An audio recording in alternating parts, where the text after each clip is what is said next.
இருக்கிற இடத்திலே கண்களை மூடி ஜெபிக்கலாம். ஹல்லேலூயா. உம்மை நன்றியோடு கூட துதிக்கிறோம் கர்த்தாவே. அப்பா, உம்முடைய வசனங்களை கேட்க வந்திருக்கிற பிள்ளைகளுடைய ஆண்டவரே காதுகளை திறந்து இருதயங்களையும் கர்த்தர் ஆண்டவரே சப்பா திறந்தருளுவீராக கர்த்தாவே. அவர்கள் கேட்கிற வசனங்கள் உள்ளும் புறவும் சென்று கர்த்தாவே மேய்ச்சலையை கண்டடையத்தக்க வண்ணமாய் கர்த்தர் கிருபை பாராட்டும். அப்பா ஆண்டவரே, வார்த்தை என்கிற நீர் இவர்களோடு கூட ஆண்டவர் அப்பா பேசுகிறதுக்காக உமக்கு நன்றி செலுத்துகிறோம். ஆவியானவரே, உம்மை நாங்கள் வரவேற்கிறோம். அப்பா, எங்களை ஆளுகை செய்யும். அப்பா ஆண்டவரே, பிதாவினுடைய சித்தத்தை செய்து முடிக்க கர்த்தர் கிருபை பாராட்டும். அப்பா, நாங்கள் சிறுகி நீர் பெருக வேண்டும். அப்பா, எல்லாவற்றையும் உடைய கருத்தில் ஒப்பு கொடுக்கிறோம். பொறுப்படுத்திக் கொள்ளும். துதி கன மகிமையெல்லாம் உமக்கொருவருக்கு ஏறெடுத்துக்கொண்டு இயேசுவின் நாம ஜெபத்தை கேளும் நல்ல பிதாவே, ஆமேன். ஹல்லேலூயா, ஹல்லேலூயா. இந்த மழையிலும் கூட சிரமம் பார்க்காம வயதானவர்களாயிருந்தாலும் கர்த்தருடைய வார்த்தையை கேட்கிறதுக்கு ஆவலோடு கூட வந்திருக்கிறவங்களை கர்த்தர் ஆசீர்வதிப்பார். இப்படிதான் பரலோக ராஜ்யமும். அநேக பேரை தேவன் அழைத்திருப்பார். ஆனாலோ அவர் தெரிந்து கொள்ளப்படுகிறவர்கள் சில பேர் தான் என்று வேதம் சொல்லுகிறது. ஹல்லேலூயா. அநேக காரியங்களுக்கு மத்தியிலையும் கர்த்தருடைய ஆலயத்திலே தேவனுடைய ஜெப கூடாரங்களிலே கூடியிருந்து ஜெபிக்கிறதை நாம் விட்டுவிடாது இருக்க வேண்டும் என்று நமக்கு அடிக்கடி நம்முடைய அப்போஸ்தலர்கள் நமக்கு உபதேசமாய் சொல்லி இருக்கிறார். கூடி வருகிறதை விட்டு விடாதிருங்கள் என்று சொல்லி. அப்போ நம்ம கூடி வருகிறதுக்கு மனதில்லாது இருக்கிறவர்கள் வீட்டில் இருந்து அநேக காரியங்கள் இருக்கலாம். ஆனாலும் அவைகளை விட்டு வந்த நீங்கள் பாக்கியவதிகளாக இருக்கிறீங்கள், பாக்கியசாலிகளாக இருக்கிறீங்க. ஹல்லேலூயா. கர்த்தர் தாமே உங்களை ஆசீர்வதிப்பாராக. நாம் இப்பொழுது நம் தியானத்திற்காக எடுக்கிற ஒரு வேத பகுதி 1 யோவான் 2வது அதிகாரம் 15வது வசனம். 1 யோவான் 2வது அதிகாரம் 15வது வசனம் நான் வாசிக்கிறேன், நீங்கள் கேளுங்கள். உலகத்தில் உள்ளவைகளிலும் அன்பு கூறாதிருங்கள். ஒருவன் உலகத்தில் அன்பு கூர்ந்தால் அவனிடத்தில் பிதாவின் அன்பு இல்லை என்று அவர் சொல்லுகிறார். ஹல்லேலூயா, ஹல்லேலூயா.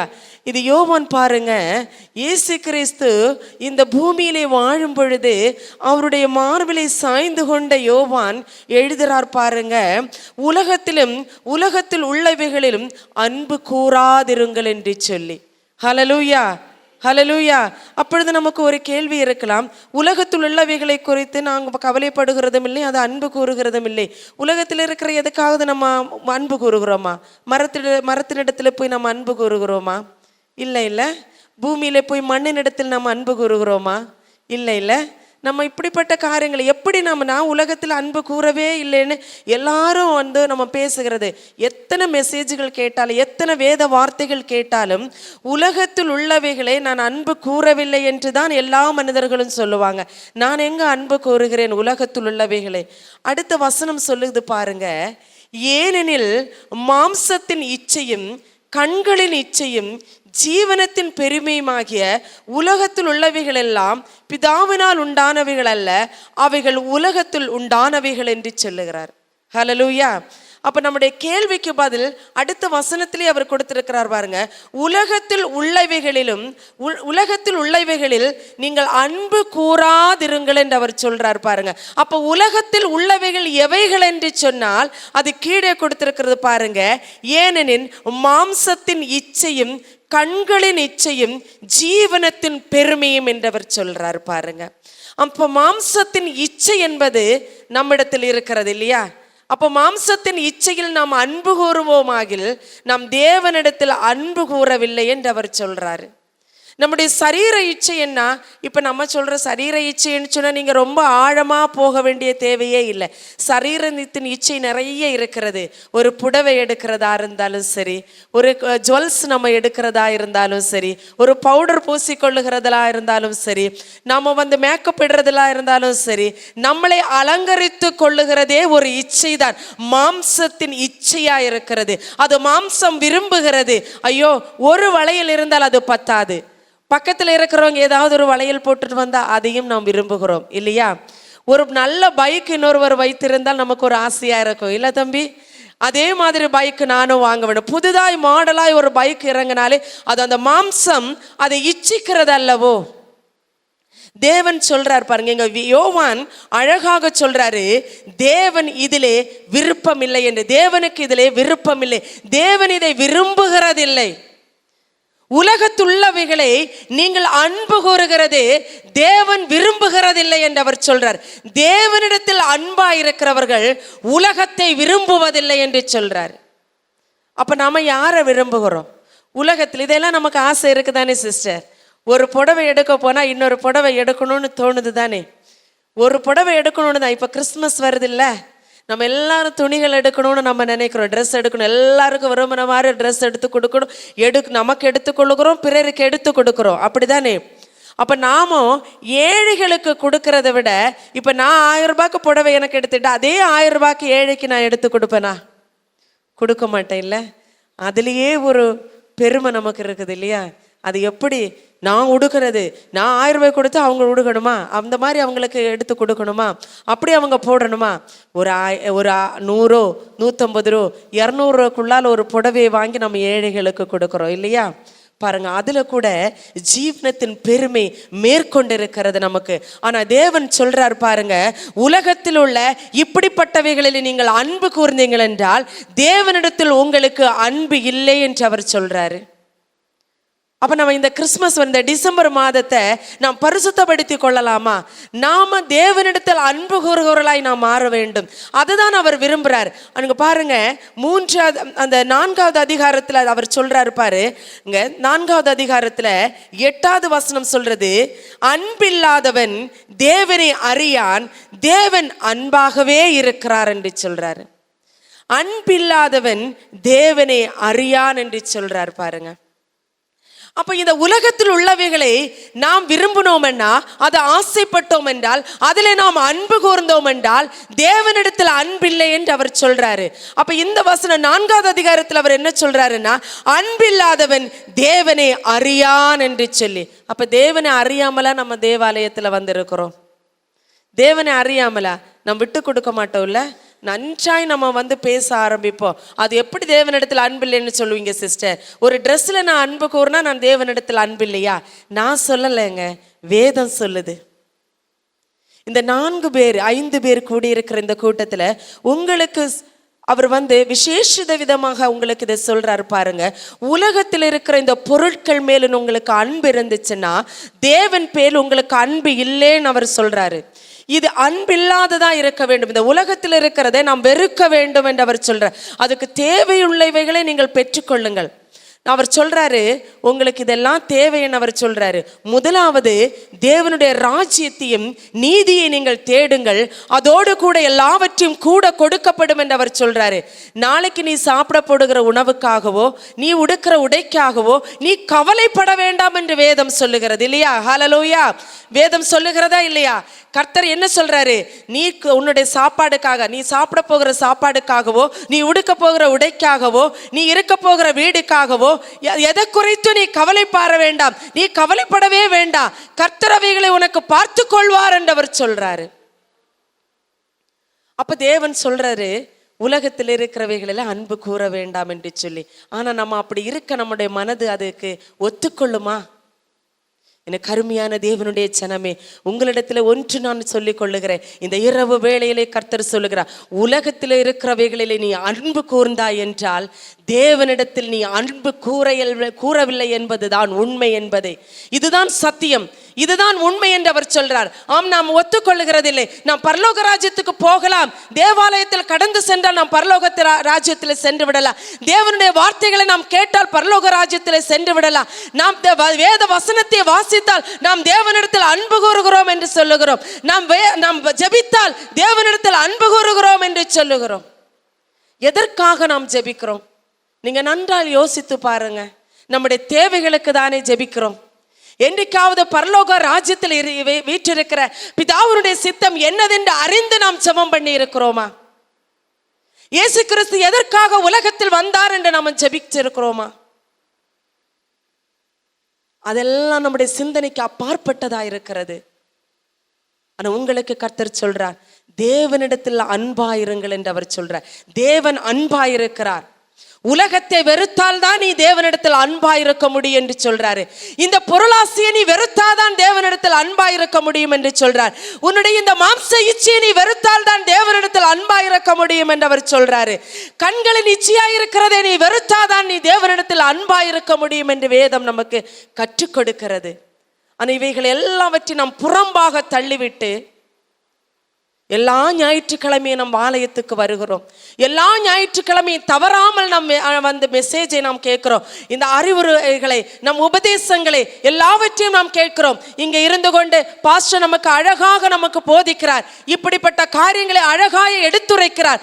ஆனால் நம் இந்த செவிகளிலே கேட்டு அப்படியே விட்டு விட்டு நாம் சென்று விடுகிறோம். நம் உலகத்துள்ளவைகளை அன்பு கூறுகிறோம். இந்த வாதலுக்கு அந்த பக்கம் நாம் போய்விட்டோம் என்றால், இந்த இடத்துல உபதேசிக்கப்பட்டதும் உங்களுக்கு சொல்லப்பட்ட வார்த்தைகளும் இங்கே நீங்கள் விட்டுவிட்டு உலகத்தில் மேல் நீங்கள் அன்பு கூறுகிறதுக்கு போய்விடுகிறீர்கள். அப்ப எதற்காக நாம் ஆலயத்துக்கு வருகிறோம்? எதற்காக நாம் தேவனை தேடுகிறோம்?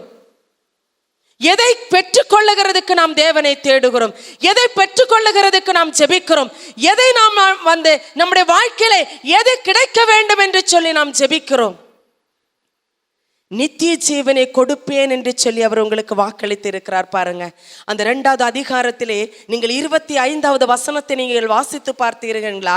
நித்திய ஜீவனை அளிப்பேன் என்பதே அவர் நமக்கு செய்த வாக்குத்தத்தமாய் இருக்கிறது என்று அவர் சொல்றாரு. பாருங்க, அப்ப இந்த உலகத்துல இருக்கிறவைகளை அன்பு கூறுகிறனால தான் நாம் பிறரிடத்தில் அன்பு கூறாம நம்ம இருக்கிறோம். கலாத்தியர் 5வது அதிகாரம் 22வது வசனம் சொல்லுது, நாம் பிறரிடத்துல நம்ம அன்பு கூற வேண்டும் என்று சொல்லுது. பாருங்க, கலாத்தியர் 5வது அதிகாரம் 14வது வசனத்தை நீங்க வாசித்து பாருங்க. உன்னிடத்தில் நீ அன்பு கூறுவது போல பிறரிடத்தில் அன்பு கூறுவாயாக என்கிற இந்த ஒரே வார்த்தையிலே நியாயப்பிரமாணம் முழுவதும் நிறைவேறும் என்று அவர் சொல்றார். பாருங்க, உன்னிடத்தில் நீ அன்பு கூறுவது போல பிறரிடத்திலும் அன்பு கூறுவாயாக என்கிற இந்த ஒரே வார்த்தையிலே நியாயப்பிரமாணம் முழுவதும் அடங்கி இருக்கிறது என்று சொன்ன இயேசு கிறிஸ்து பூமியிலே வரும்பொழுது நியாயப்பிரமாணத்தை நிறைவேற்ற வந்தார். அப்ப அவர் அன்பாய் வந்தார். எல்லாரிடத்திலும் அவர் அன்பு கூர்ந்தார். தன்னையே அவர் சிலுவையிலே பலியாக கொடுத்து தன்னுடைய ஜீவனை மரணத்துக்கு ஒப்பு கொடுத்து நம்மளை அவர் நேசித்தார். நமது மீது அவர் அன்பு கூறினார். அப்ப நமது மீது வைத்த அந்த அன்புக்கு ஈடாக நம்ம என்ன கொடுக்கிறோம்? நாம் சிந்திக்க வேண்டியதா இருக்கிறது அல்லவா? யோவானுக்கு வேற வேலையே இல்லை பாருங்க, எழுதி வைத்து விட்டு அவர் மறைந்து விட்டார். உலகத்தில் உள்ளவைகளே நீங்கள் அன்பு கூறாமல் இருங்கள். இது எல்லாம் உங்களுக்கு தேவை என்று அவருக்கு தெரியும். தேவனுக்கு எல்லாவற்றையும் உனக்கு குழந்தை வேண்டும், உனக்கு கணவர் வேண்டும், உனக்கு அம்மா வேண்டும், அப்பா வேண்டும், எல்லாவற்றையும் உனக்கு ஆடைகள் வேண்டும், உனக்கு சாப்பாடு வேண்டும், உன்னுடைய தேவைகள் வீடு வேண்டும், உணவு வேண்டும், உடுக்க உடை வேண்டும், உறங்க வீடு வேண்டும், எல்லாவற்றையும் தேவன் அறிந்திருக்கிறார். உனக்கு தேவை என்று அறிந்திருக்கிறார். ஆனால் தேவன் சொல்லுகிறார், இவை எல்லாவற்றிலும் நீ அன்பு கூறக்கூடாது. இவைகள் உனக்கு அன்பு கூறுகிறதுக்கு நான் கொடுக்கவில்லை, உன் தேவைக்காக நான் கொடுத்திருக்கிறேன். நீ தேவனிடத்தில் அன்பாயிருக்க வேண்டும் என்று அவர் விரும்புகிறார். ஹல்லேலூயா, ஹல்லேலூயா. தேவனிடத்தில் அன்பா இருக்க வேண்டும் என்று அவர் விரும்பும் பொழுது, நாம் அவைகள் அன்பு கூறாமல் இருக்கும் பொழுது நாம் பரலோக ராஜ்யத்தை இழந்து விடுகிறவர்களாய் நாம் இருக்கிறோம். ஹல்லேலூயா. உலகமும் அதன் இச்சையும் ஒழிந்து போகும், தேவனுடைய சித்தத்தின்படி செய்பவனோ என்றென்றைக்கும் நிலைத்திருப்பான் என்று 17வது வசனம் சொல்லுகிறது. பாருங்க, உலகமும் அதன் இச்சையும் ஒழிந்து போகும் என்று அவர் சொல்றாரு. நம்முடைய தேவன் நம்மளை எப்படி படைத்தார்? மண்ணிலிருந்து உருவாக்கி ஜீவ சுவாசத்தை கொடுத்து நம்மளை படைத்தெடுத்தார். மனிதனை உருவாக்கும் பொழுது ஆடைகள் இல்லை. நீங்கள் அழகாக ஆதியாகமம் படிக்கும் பொழுது உங்களுக்கு தெரியுது மனிதன் நிர்வாணியாயிருந்தான் என்று சொல்லி. அப்ப எப்படி இந்த கவலைகள் எல்லாம், இந்த அன்பெல்லாம் உங்களுக்குள்ள ஏற்பட்டது? எப்பொழுது நீங்கள் உலகத்திலே அன்பு கூற ஆரம்பித்தீர்கள்? பாவம் உங்களுக்குள் வரும் பொழுதுதான் நீங்கள் உலகத்தை அன்பு கூற ஆரம்பித்தீர்கள். பாவம் அவனுக்குள் வந்த பொழுது, அவன் பாவியாய் இருந்த பொழுது, அவன் நிர்வாணியாய் இருப்பதை அவன் உணர்ந்தான் என்று சொல்லுது வேதம். தேவனுடைய கட்டளை விலகி அவன் வாழ்ந்த பொழுது பாருங்க 17வது வசனம் சொல்லுவாரு, தேவனுடைய சித்தத்தின்படி செய்பவனோ என்றென்றைக்கும் நிலைத்திருப்பான் என்று சொல்லுறார். தேவனுடைய சித்தத்தை விட்டு எப்பொழுது அவன் வழி விலகினானோ அப்பொழுதுதான் அவன் நிர்வாணி என்பதை அவன் அறிந்து கொண்டான். அப்ப நீ நிர்வாணியா இருக்கிறதுனாலதான் அதை குறித்து நீ கவலைப்படுற இல்லையா? நீ நிர்வாணியா இருக்கிறதுனாலதான் எனக்கு ஆடை வேணும், எனக்கு ஆபரணம் வேணும், என் சரீரத்தை அலங்கரித்துக் கொள்ள எல்லாவற்றையும் வேணும் என்று சொல்லி அந்த கண்களின் இச்சைகளினால் எல்லாவற்றையும் நீ இழுத்து கொள்ளுகிறாய். உன் கண் வெளிச்சமாயிருந்தால் உன் சரீரம் முழுவதும் வெளிச்சமாயிருக்கும் என்று வேதம் சொல்லுகிறது. நாம் அதை குறித்து நமக்கு கவலையே இல்லை. என்ன வேணாலும் நீ சொல்லிட்டு போ, எப்படி வேணாலும் நீ பேசிட்டு போகலாம், நாங்க இப்படிதான் இருப்போம் என்று சொன்ன. அப்படி அல்ல. கர்த்தர் சொல்றாரு, உலகத்தில் உள்ளவைகளை நீ வெறுக்க வேண்டும் என்று அவர் சொல்றாரு. உன் தேவைகளை எல்லாம் அவர் சந்திக்கிற தேவனாயிருக்கிறார். உனக்கென்று ஒன்று ஏற்படுத்தி இருக்கிறார். ஒரு குடும்பம் இருக்கிறது, ஒரு கணவர் இருக்கிறார், மனைவி இருக்கிறாங்க, பிள்ளைங்க இருக்கிறாங்க. இவைகள் எல்லா தேவைகளையும் சந்திக்கிறதுக்கு கர்த்தர் அவர் பலன் தருகிறவராயிருக்கிறார். அவர் எல்லாவற்றையும் சந்திக்கிறவராயிருக்கிறார். ஆனா நீ செய்ய வேண்டியது தேவனிடத்தில் அன்பு கூறுகிறது.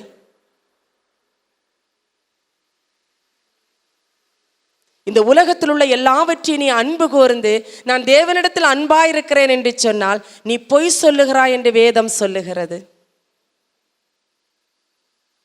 அப்படிதானே? நம்ம நேசிக்கிறாம இருக்கிறோமா? நீங்க எத்தனை தடவை என்னைக்காவது ஒரு நாள் பிள்ளைங்கள்ட்ட சொல்லியிருக்கிறீங்களா, மற்ற பிள்ளைங்களை பாரு, அவன் படிச்சு நல்ல ஒரு அதிகாரமுள்ள ஒரு இடத்துல வேலை செய்கிறான் பாரு, எப்பேற்பட்ட உயர்ந்த இடத்துல அவன் வேலை செய்கிறான் பாரு, ஆனா நீயோ இப்படி இருக்கிறாயே என்று சொல்லி தன்னைத்தான் பெருமைப்படுத்திக் கொள்ள, தன்னைத்தான் உயர்த்தி கொள்ளுகிறதுக்கு எப்படியெல்லாம் நாம் மற்றுள்ளவர்களை பழி சொல்லுகிறோம். பிறரை நம்ம பழி சொல்லி, பிறரை நாம் சாக்காக பிறரை நம் சாக்காக சொல்லி நம்முடைய பிள்ளைகளுக்கு எடுத்து காட்டுகிறோம். எவ்வளவு தவறான உபதேசங்கள் இல்லையா? இவைகள் எல்லா இடத்திலிருந்தும் நாம் விலகி செல்ல வேண்டும் என்று அவர் சொல்லுகிறார். நாம் விலக வேண்டும் என்று அவர் நினைக்கிறார். ஆனா நாம அவர் நினைக்கிறது நமக்கு விருப்பம் கிடையாது. அதை தேவன் என்ன வேணாலும் நினைச்சிட்டு போட்டுமே, எனக்கு கொடுத்திருக்கிற இந்த 60 வருஷம் இல்லைன்னா 80 பலத்தின் மிகுதினால் 80 வருடங்கள் நான் வாழ்ந்து நிம்மதியாய் பரிபூர்ணமாய் நான் நித்திரை அடைய வேண்டும் என்று நாம் நினைக்கிறோம். ஆனால் கர்த்தர் விரும்புகிறது என்ன என்றால், உலகத்தில் உள்ளவைகளிலும் அன்பு கூறாதிருங்கள். ஒருவன் உலகத்தில் அன்பு கூர்ந்தால் அவனிடத்தில் பிதாவின் அன்பு இல்லை என்று அவர் சொல்லுகிறார். உலகத்தில் நீ அன்பு கூறுவாய் என்றால் பிதாவினுடைய அன்பு உங்ககிட்ட இல்லவே இல்லை என்று சொல்றார். பிதாவினுடைய அன்பு உங்ககிட்ட இல்லை என்றால் நீ ஒண்ணுமே இல்லை. ஹல்லேலூயா. அன்புன்னா என்னன்னு தெரியுமா? அன்புன்னா என்ன தெரியுமா? என்ன சொல்லுங்க பார்க்கலாம். அன்புன்னா என்ன சொல்லுங்கம்மா? அன்புன்னா என்ன? நான் ஒரு பொருளை ஒருத்தவங்களுக்கு வாங்கி கொடுக்கறதா அன்புன்னு நினைக்கிறீங்களா? இல்லை இல்லை. அன்புன்னா என்னன்னு தேவன் என்ன சொல்லியிருக்கிறார் தெரியுமா? அன்பு நீடிய சாந்தமும் தயவும் உள்ளதென்று 1 கொரிந்தியர் 13வது அதிகாரத்தில் தேவன் சொல்றாரு. 1 கொரிந்தியர் 13வது அதிகாரத்துல பவுல் அன்பை குறித்து அழகாக கொரிந்து சபைக்கு அழகாக அவர் எழுதுறார் பாருங்க. அன்பு நீடிய சாந்தமும் தயவும் உள்ளது, அன்புக்கு பொறாமை இல்லை, அன்பு தன்னை புகழாது, இருமாப்பாயிராது, அயோக்கியமானதை செய்யாது, தற்பொழிவை நாடாது, சினமடையாது, தீங்கு நினையாது, அநியாயத்தில் சந்தோஷப்படாமல் சத்தியத்தில் சந்தோஷப்படும், சகலத்தையும் தாங்கும், சகலத்தையும் விசுவசிக்கும், சகலத்தையும் நம்பும், சகலத்தையும் சகிக்கும் என்று சொல்லுகிறது. அன்பு எப்படிப்பட்டது என்று சொன்னேன். நம் வேதம் எவ்வளவு அழகாக நமக்கு எடுத்து காட்டுகிறது. நம்ம அன்புங்கிறது யாருக்காவது 100 பேருக்கு சாப்பாடு போட்டா போதும், அது அன்புன்னு நம்ம நினைக்கிறோம். நம்முடைய தசம பாகங்களை ஆலயத்தில் போட்டா போதும், தேவனிடத்தில் நாம் அன்பு கூறுகிறோம் என்று நினைக்கிறோம். காணிக்கை போட்டால் போதும், தேவனிடத்தில் அன்பு கூறுகிறோம் என்று நினைக்கிறோம். ஏதாகலும் தேவனுக்கு கொடுத்தால் போதும், அன்பு கூறுகிறோம் என்று நினைக்கிறோம். இல்லை என்றால் எனக்கு 2 பிள்ளைகள் உண்டு, ஒருவனை தேவனுடைய ஊழியத்துக்கு என்று நாம் கொடுத்தால் அன்பு கூறுகிறோம் என்று நாம் நினைத்து கொள்ளுகிறோம். இல்லை, கர்த்தருடைய சித்தத்தை விட்டு வழி விலகினோம் என்றால் நம்மிடத்திலே அன்பு இல்லை என்று அவர் சொல்றாரு. என சகல சத்தியத்திற்கும் அது கீழ்ப்படியும் என்று இருக்கிறது அன்பு, இல்லையா? அதுதானே சொல்லுது, அன்பு அப்படித்தானே சொல்லுது. அது சகல சத்தியத்திற்கும் அது கீழ்ப்படியும் என்று சொல்லுது, அதுக்கு பொறாமை இல்லை என்று சொல்லுது. அப்ப தேவன் எப்படி இருக்கிறார்? அன்பா இருக்கிறார் என்று சொல்ல 1 யோவான் என்ன சொல்லுகிறாரு? தேவன் அன்பா இருக்கிறார். அப்ப தேவன் எப்படி இருக்கிறாரு? நீடிய சாந்தம் உள்ளவராயிருக்கிறார். தேவன் உன்னிடத்தில் நீடிய சாந்தமாய் இருக்கும் பொழுது நீ பிறரிடத்தில் நீடிய சாந்தமாய் இருக்கிறாயா? உன் பிள்ளையினிடத்தில் நீடிய சாந்தமாய் இருக்கிறாயா? உன் கணவரிடத்தில் நீடிய சாந்தமாய் இருக்கிறாயா? உன்னுடைய அயலகத்தாரிடத்தில் நீ சாந்தமாய் இருக்கிறாயா? அன்பு நீடிய பொறுமையாய் இருக்கிறது என்று இருக்கிறது. நாம் யாரிடத்திலாவது நீடிய பொறுமையா இருந்திருக்கிறோமா? எப்பொழுதாவது? நமக்கு தான் அப்படி நிமிஷத்துல நொடிக்கிறதுக்கு முன்பாக கோபம் வருமே, இல்லையே சிஸ்டர்? எரிச்சல் வந்து கோபம் வருதோ இல்லையோ, அப்படியே உள்ளுக்குள்ள எரிச்சல், தாங்க முடியாத எரிச்சல் வரும். அந்த பற்களை கடித்து கொண்டு அடக்கி கொள்ளுவோம், இல்லையா? கோபம் வந்துச்சுன்னா ஒரு பாத்திரத்தையாவது எடுத்து அடிச்சிருவோம். வார்த்தை வெளியே வரவில்லை என்றாலும் செயலிலே அதை வெளிப்படுத்தி விடுவோம். அப்ப செயலை இப்படி வெளிப்படுத்துற உனக்கு அன்பு இருக்கிறது என்று எப்படி நாம் பொய் சொல்லுகிறோம்? தேவன் அன்பா இருக்கிறார். நீ உலகத்தில் உள்ளவைகளில் நீ அன்பு கூறாதீர் என்று சொல்றாரு. தேவனிடத்தில் உனக்கு அன்பு இல்லை. நீ உலகத்தில் உள்ளவைகளை நீ அன்பு கூறினாய் என்றால் தேவனிடத்தில் உனக்கு அன்பு இல்லை என்று அர்த்தம். என்ன சிஸ்டர், நான் 60 வயசு ஆயிடுச்சு, எனக்கு 40 வயசு தான். 40 வருஷம் நான் வாழ்ந்துட்டேன் இந்த உலகத்துல. 40 வருஷம், நான் 60 வருஷம் வாழ்ந்து விட்டேன், நான் 50 வருஷம் வாழ்ந்து விட்டேன். இப்படி எனக்கு வாழ தெரியாது.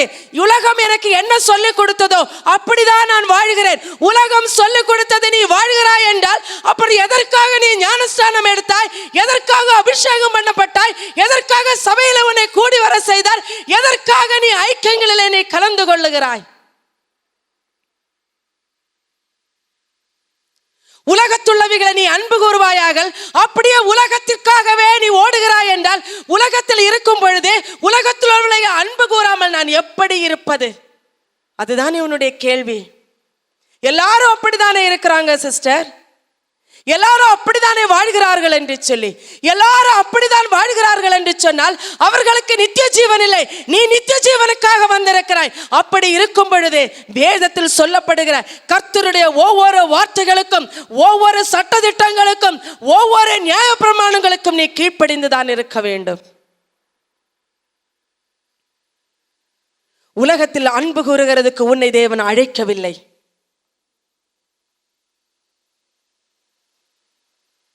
எவ்வளவுதான் நாம் பேசிக்கொள்ளலாம், நம்முடைய வீண் பேச்சுக்கள், நம் வீண் பெருமைக்காக நாம் என்ன வேண்டும் என்றாலும் நாம் பேசிக்கொள்ளலாம். ஆனால் தேவன் அன்பா எப்படி இருக்கிறார் பாருங்க.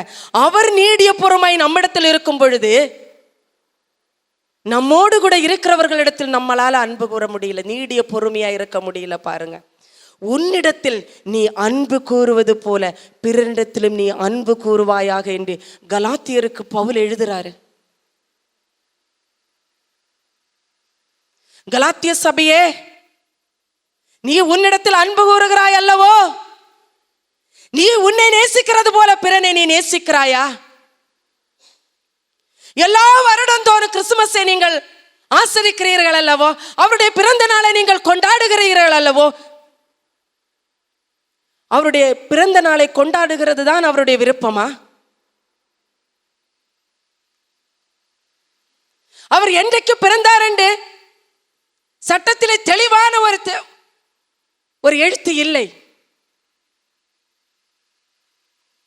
நாம் சொல்லிக் கொள்ளலாம் டிசம்பர்ல தான் அவர் பிறந்தார் என்று சொல்லி, ஆனால் அவர் சொல்லி போனது நித்திய ஜீவனை உங்களுக்கு கொடுக்கிறேன் என்று சொல்லி, உலகத்தில் உள்ளவைகளை நீ நேசிக்காதே என்று அவர் சொல்லுகிறார். அதை நாம் பொருட்படுத்துகிறதில்லை. பண்டிகைகளை ஆசரிக்கிறதுக்கு நாம் முந்திக் கொள்ளுகிறோம், ஆசனங்களில் உட்கார்ந்து இருக்கிறதுக்கு நாம் முந்திக் கொள்ளுகிறோம், நம்முடைய பதவிக்காக நாம் முந்திக் கொள்ளுகிறோம். உலகத்துள்ளவைகளை தேடுகிறதும் நாடுகிறதுக்கு நாம் முந்திக் கொள்ளுகிறோம். ஆனா தேவன் அன்பாயிருக்கிறார் என்று அவர் சொல்றார். நீ உலகத்தை நீ நேசிக்காத. கண்களின் இச்சை உனக்கு வேண்டாம், மாம்சத்தின் இச்சை உனக்கு வேண்டாம், ஜீவனத்தின் பெருமை உனக்கு வேண்டாம் என்று அவர் சொல்றாரு. ஐயோ, எனக்கு இவ்வளவு ஆஸ்திகள் இருக்கிறதே, என் பிள்ளை இவ்வளவு சம்பாதித்து கொடுத்திருக்கிறார், என் கணவர் இவ்வளவு சம்பாதித்து கொடுத்திருக்கிறார், நான் பெருமையாய் வாழ்கிறேன் என்று நீ சொல்லிக் கொள்ளாதே. உலகத்தில் இருக்கிறவனும் அப்படித்தானே சொல்லிக் கொள்ளுகிறான். எனக்கு கார் இருக்கு, பெங்களா இருக்கு, நான் வசதியா இருக்கிறேன்.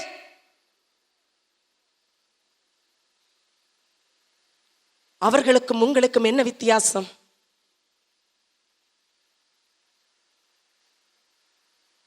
தேவன் சொல்றார் பாருங்க, அந்த அன்பு என்பது அயோக்கியமானதே செய்யாது, தற்பொழுவே நாடாது, அது சினமடையாது, தீங்கை நினையாது. அப்ப தேவன் எப்படி இருக்கிற அன்பினுடைய குணாதிசயங்களே, அன்பினுடைய சுபாவங்களே, அன்பினுடைய வெளிப்படுத்துதல், அன்பினுடைய கிரியைகளே பவுல் அங்கு சுட்டி காட்டுகிறார். அப்ப தேவன் எப்படி நம்மோடு கூட இருக்கிறார்? தேவன் அப்படி இருக்கும் பொழுது நாம் அப்படி இருப்பது நல்லது அல்ல. உலகத்தில் உள்ளவைகளை வெறுக்க சொன்னால் அதை வெறுத்துதான் நீ தேவனிடத்தில் வரணும். அப்படி இருந்தால்தான் உன்னுடைய காணிக்கைகளும், உன்னுடைய ஜபங்களும், உன்னுடைய வேண்டுதல்களும், உன்னுடைய கிரியைகளும் எல்லாவற்றையும் ஏற்றுக்கொள்ளப்படும். அப்படி இல்லை என்றால் ஒருபோதும் அது ஏற்றுக்கொள்ளப்படாது. நாம் சும்மா சொல்லிக் கொள்ளலாம். நியாய தீர்ப்பு என்பது உங்களுக்கு முன்பாக நிற்கும் பொழுது பரிதபிக்கப்படுகிறவர்களாய் நீங்கள் நிற்காதிருங்கள். நியாய தீர்ப்பு வரும் பொழுது கர்த்தர் இவைகள் எல்லாவற்றையும் உங்களிடத்தில் கேட்கிறவராயிருக்கிறார். ஒரு நாளும் வானோ பூமி ஒழிந்து போனாலும் என் வார்த்தைகள் ஒழிந்து போகாதது, அது ஒரு புள்ளி கூட அது மாறாது என்று அவர் சொல்றாரு. அவர் வார்த்தையாயிருக்கிறார். கிறிஸ்து இயேசு மாம்சத்தில் வெளிப்பட்டவர், அவர் வார்த்தையாயிருக்கிறார். வார்த்தையை கொண்டு உங்களை நியாயம் தீர்ப்பார். இந்த 5 பேரும் தேவனுடைய சமூகத்தில் போய் சொல்ல முடியாது, இது எனக்கு தெரியாது, தெரிந்திருந்தால் நான் செய்திருப்பேன் அல்லவோ, நான் இதை கடைபிடித்தேன் இருப்பேன் அல்லவோ, என் வாழ்க்கையிலே நான் இவைகளை நான் எல்லாவற்றையும் ஏற்றுக்கொண்டு அப்படி நான் நடந்திருப்பேன் என்று சொல்லி இன்றைக்கு இந்த இடத்துல இருந்து பேசிக்கொண்டிருக்கிறதுக்கு தேவன் சாட்சியுள்ளவராயிருக்கிறார். அவர் மேலே இருந்து நம்மளை பார்த்து கொண்டிருக்கிறவராயிருக்கிறார். நீ செய்கிற ஒவ்வொரு செயலும், கிரியைகளும், உன்னுடைய பார்வை, உன்னுடைய சிந்தனை எல்லாவற்றையும் அவர் அறிந்திருக்கிறவராயிருக்கிறார். நான் உலகத்தை அன்பு கூறவில்லை என்று சொல்லி நீ ஒரு நாளும் சொல்ல முடியாது. பீரோவை திறந்து பாருங்க, எத்தனை புடவைகள், எத்தனை ஆபரணங்கள். கிச்சன் ஷெல்ஃபை திறந்து பாருங்க, ஒரு பிளேட்டு தான் ஒரு ஆளுக்கு சாப்பிட்றதுக்கு தேவை. ஆனால் நம்ம அடுக்கி வைத்து கொண்டிருக்கிறோம். நம்முடைய ஜீவனத்தின் பெருமை யாரிடத்தில் போய் சொல்றது? உள்ளது நமக்கு இருக்கிறது போதும் என்றிருங்கள். கர்த்தர் உங்களை ஆசீர்வதிப்பார். ஏனென்றால் அவர் சொல்றார் பாருங்க, இதெல்லாம் உலகத்தில் உள்ள எல்லாவற்றையும் அழிந்து போகுமா, இதெல்லாம் ஒழிந்து போகக்கூடியவைகள், இதெல்லாம் ஒழியும். எப்படி உன்னை நிர்வாணியாய் படைத்தாரோ அப்படியே நிர்வாணியாய் நீ திரும்பி செல்லுவாய். அப்பொழுது நீ சேர்த்து கொண்டதல்ல, பூமியில நீ எவைகளை சேர்த்து கொண்டாயோ அவைகளெல்லாம் அழிந்து போகும். ஐயோ, இவைகளுக்காக என் ஆத்துமாவை நான் நஷ்டப்படுத்தி கொண்டேனே என்று அப்பொழுது நீ கவலைப்படும் பொழுது உன்னை ரட்சிப்பார் ஒருவரும் இல்லை, நான் உன்னை அறியேன் என்று சொல்லி புறம்பாக தள்ளி விடுவார் தேவன். தேவன் அன்பாயிருக்கிறபடியினாலே நீங்களும் அவர் சொல்றாரு, தேவனிடத்தில் அன்பாயிருங்கள் என்று அவர் சொல்றார். உலகத்துல நீங்க அன்பு கூர்ந்தீங்கன்னா தேவனிடத்தில் அன்பு கூற முடியாது என்று அவர் சொல்றாரு.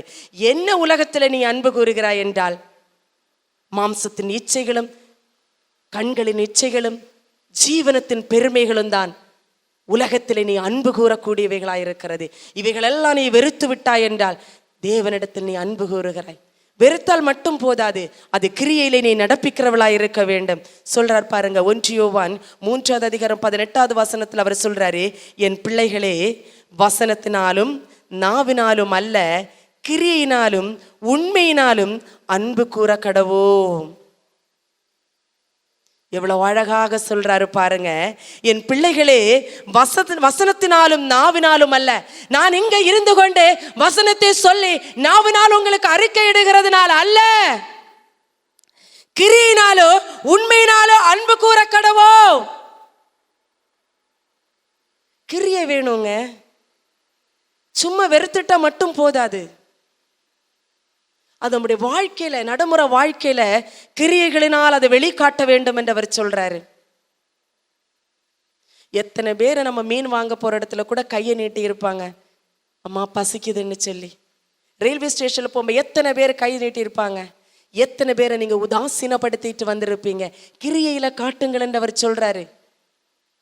அவர் குஷ்டரோகிகளை சுகப்படுத்தினாரு, முடவரை எழுப்பினாரு, செவிடனுக்கு கேள்வியை கொடுத்தாரு, குருடனுக்கு பார்வையை கொடுத்தாரு. உனக்கு முன்பாக நிற்கிற ஏழைகளை உதாசீனப்படுத்தி கொண்டு நீ நடந்து போகிறாய் அல்லவோ, கர்த்தர் உன்னை நியாய தீர்ப்பில் நிறுத்தாதபடிக்கு உன்னை நீயே அலசி பார்க்க வேண்டியதா இருக்கிறது. உன்னை நீயே ஆராய்ந்து அறிய வேண்டியதா இருக்கிறது. உன்னை நீயே வசனத்தோடு கூட ஒப்பிட்டு வார்த்தைகளினால நீ உன்னை கழுவிக்கொள். வார்த்தையாய கிறிஸ்து சிலுவையிலே ரத்தம் சிந்தினார் அல்லவோ உனக்காக. அந்த வார்த்தைகளினால் உன்னை கழுவிக்கொள். ஐயோ, நான் பாவம் செய்தேனே, இந்த உலகத்தில் இருக்கிற எல்லாவற்றையும் நான் அன்பு கூர்ந்தேனே, கர்த்தருடைய கட்டளை விலகி நடக்கிறேனே என்று சொல்லி நான் தேவனிடத்தில் அன்பு கூறாமல் போய்விட்டேனே. தேவனிடத்தில் அன்பு கூறுகிறது இதுதான் என்று நினைத்தேன். எனக்கு கொடுத்திருக்கிற வாழ்க்கை நான் நிம்மதியை வாழ்ந்து போயிட்டாலே தேவனிடத்தில் நான் அன்பு கூறுகிறது என்று நீங்க நினைக்கிறீங்க. ஆனா வேதம் சொல்லுகிறது அதல்ல என்று சொல்லி.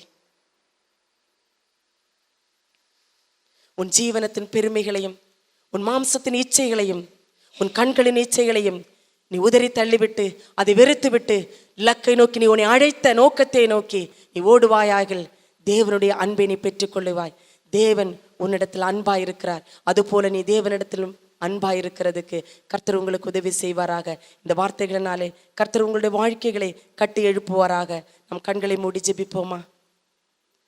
ஹல்லேலூயா. உம்மை நன்றியோடு கூட துதிக்கிறோம் கர்த்தாவே. பரிசுத்த தேவனே, இதோ இந்த இரவு வேளையிலே கர்த்தாவே, இந்த உலகத்தில் உள்ளவைகளையும் எல்லாவற்றையும் நீ வெறுத்து விட்டால்தான் தேவனிடத்தில் நீ அன்பா இருக்க முடியும் என்று சொல்லி வேதம் சொல்லுகிறது கர்த்தாவே. நீ உலகத்தில் அன்பு கூறுவாயானால் தேவனிடத்தில் நீ அன்பு கூறவில்லை என்று சொல்லி தேவன் அன்பாயிருக்கிறார் என்று சொல்லுகிறார். நீ உலகத்துக்கு ஒளியாயிருக்க வேண்டும், அதுதான் அவர் விரும்புகிற விருப்பம். ஐயோ, நான் எவ்வளவு முயற்சி பண்ணினாலும் இந்த மாம்சத்தின் இச்சை என்னை விட்டு ஒழியலையே. நான் எவ்வளவு முயற்சி பண்ணினாலும் இந்த கண்களின் ஆண்டவரே இச்சைகளை என்னால உதறி தள்ள விட முடியலையே. ஐயோ ஆண்டவரே, ஏன் இப்படி என்னுடைய வாழ்க்கையில் இப்படி நடக்கிறது? நான் எவ்வளவோ முயற்சி பண்ணுகிறேன் இந்த மாம்சத்தின் இச்சையை உதறி விடுகிறதுக்கு, இந்த கண்களின் இச்சையை உதறி விடுகிறதுக்கு. இந்த ஜீவனத்தின் பெருமை என்னை விட்டு என்னை விட்டு போகவே இல்லை ஆண்டவரே. எவ்வளவுதான் நான் முயற்சி பண்ணினாலும் நீ முயற்சி பண்ணுகிறாய், ஆனால் கிரியையிலே நீ நடப்பிக்க மாட்டுகிறாய். கிரியையிலே நடப்பித்துப்பார். என்றைக்காவது ஒரு துணிக்கடையில ஏறி நீ நினைத்ததை மட்டும் வாங்கிவிட்டு நீ திரும்பி வந்திருக்கிறாயா? என்றைக்காவது நீ சூப்பர் மார்க்கெட்ல போய் நீ என்ன ஆண்டவரே பொருளை வாங்குறதுக்கு நீ நினைத்தாயோ அந்த பொருளை மட்டும் வாங்கி நீ திரும்ப வந்திருக்கிறாயா? நீ போகும்போது உன் கண்கள் எல்லாவற்றையும் பார்க்கிறது. நீ 100 ரூபாய் பொருள் வாங்க போன நீ 1000 ரூபாய் செலவு பண்ணி எல்லா பொருளையும் வாங்கி நீ திரும்பி வருகிறாய். உன் கண்களின் இச்சை பார்க்கிற எல்லாவற்றையும் வாங்க வேண்டும், எல்லாவற்றின் மேலும் ஆசை. உன்னை நீ அடக்கிக் கொள்ளவர் சொல்லுகிறார். உம்மை நன்றியோடு கூட துதிக்கிறோம் கர்த்தாவே. பரிசுத்த ஆவியானவரே, நீர் எங்களோடு கூட நீர் பேசினதுக்காக உமக்கு நன்றி செலுத்துகிறோம் அப்பா. பிதாவினுடைய சித்தத்தை எங்களுக்கு நீ இந்த வேளையில நீர் வெளிப்படுத்தினதுக்காக உமக்கு நன்றி செலுத்துகிறோம் தேவனே. அப்பா, இந்த மாம்சத்தின் இச்சைகளையும் இந்த கண்களின் இச்சைகளையும் ஆண்டவரே ஜீவனத்தின் பெருமையும் எங்களை விட்டு விலகி போக ஆவியானவரே நீர் எங்களுக்கு உதவி செய்வீராக. சகல சத்தியத்திற்குள்ளாக கண்டித்து உணர்த்துகிற தேவ ஆவியானவர், சகல பாவத்தை குறித்து உணர்த்துகிற தேவ ஆவியானவர், எங்களை நீதியிலே நடத்துகிறவர் அப்பா. நீதியோடு நியாயம் விசாரிக்கிற தேவனுக்கு முன்பாக நாங்கள் நிற்கும் பொழுது, ஐயோ பாவம் ஆண்டவரே எங்களில் இல்லாமல் கர்த்தாவே நீதியோடு பரிசுத்தமாய் நாங்கள் வாழ கர்த்தாவே நீர் எங்களுக்கு கிருபை பாராட்டும் ஆண்டவரே. ஆண்டவரே நியாயாதிபதியிடத்தில் கொண்டு போகாமல் ஆண்டவர் அப்பா நாங்கள் ஆண்டவரே நித்திய ஜீவனை எடுத்துக்கொள்ள கர்த்தர் நீர் எங்களுக்கு கிருபை பாராட்டும். வந்திருக்கிற ஆத்துமாக்களை கர்த்தர் ஆசீர்வதிப்பீராக அப்பா. உம்முடைய ஜெப கூடாறு வெறுமையாய் கிடக்கிறது, எவருக்கும் பாரம் இல்லை கர்த்தாவே, யாருக்கும் பாரம் இல்லை ஆண்டவரா அப்பா. பார்க்கிற அத்தனை பேரிடத்திலும் நாங்கள் ஜெபத்துக்கு போறோம் என்று சொல்லுகிறது அல்லாமல் நீங்கள் வருகிறீர்களா என்று கூப்பிடுகிற சத்தம் இல்லை கர்த்தாவே. நாங்கள் போகிறோம், இந்த சந்தோஷத்தை நீங்களும் பெற்றுக்கொள்ளுங்கள், வாங்கள் எங்களோடு கூட நாம் சந்தோஷமாய் இருப்போம் என்று கூப்பிடுவார் ஒருவரும் இல்லை கர்த்தாவே. ஆண்டவரே இங்க இருக்கிற ஆத்துமாக்களை கர்த்தர் நீர் தட்டி எழுப்புவீராக ஆண்டவரே. இந்த ஆண்டவரே பகுதியில் இருக்கிற அத்தனை ஆத்துமாக்களும் வந்து இந்த ஆண்டவரே ஆசீர்வாதத்தை பெற்று செல்ல கர்த்தர் கிருபை பாராட்டும். எல்லாவற்றையும் உடைய கருத்தில் ஒப்புக் கொடுக்கிறோம், நீர் பொறுப்பெடுத்துக் கொள்ளும். துதி கன மகிமை எல்லாவற்றையும் உமக்கு ஒருவர் கேரெடுத்துக் கொண்டு கிறிஸ்தேசுவின் மூலம் ஜெபத்தை கேளும் நல்ல பிதாவே, ஆமேன். என் ஆத்துமாவே கர்த்தரே ஸ்தோத்திரி, என் முழு உள்ளமே பரிசுத்த நாமத்தை ஸ்தோத்திரி. என் ஆத்துமாவே கர்த்தரே ஸ்தோத்திரி, கர்த்தர் செய்த சகல உபகாரங்களை மறவாதே. ஆமேன், ஆமேன். God bless you, all of you. God bless you.